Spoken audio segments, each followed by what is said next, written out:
We're talking to Emily Yellin, and she's the author of... Your call is not that important to us. Okay, now I love the title. Tell me about it. Well, it's about customer service. It's really what is happening in the customer service industry, the current state of it, and why is it so bad? Yeah, I mean, now with all these tools today, and I know you told a couple of good stories about how people are getting in front of that with these tools. Tell us how social works into that. Well, I think that social media has really given the customer a lot more power and has made companies have to listen, have to respond, and have to engage with their customers. And that's a real plus, I think, for everybody. I think it's good for companies. It's really good for customers. Now, one of the things we were talking about, earlier off camera was about how people can actually jump in line using social media as opposed to calling. Right. Companies. Why is that, and why is that important?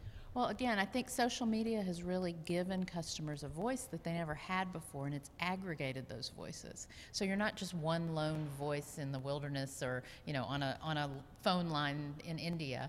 You're now able to see other customers who are having the same issues through social media, and you can get together, or the company now takes it much more seriously because the things that used to happen privately on their phone lines now are happening publicly. Mm-hmm. So what I always say is, the things that we see online about customer service aren't anything new for people who've been in customer service. That's what they've been hearing for years. It's just now that everybody else gets to hear it, it gets more attention. How is that changing small business? I mean, some of us are in our smaller shops, and now we have to really respond to these kind of incidents on these networks. How is that changing small business? Well, I think for any business, big or small, it's again just forcing people to be more interactive with their customers.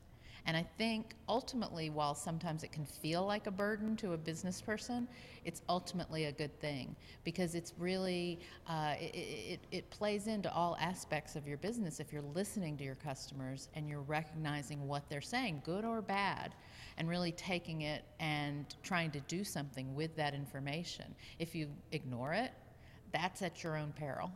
Emily, thank you so much. Sure. Perfect.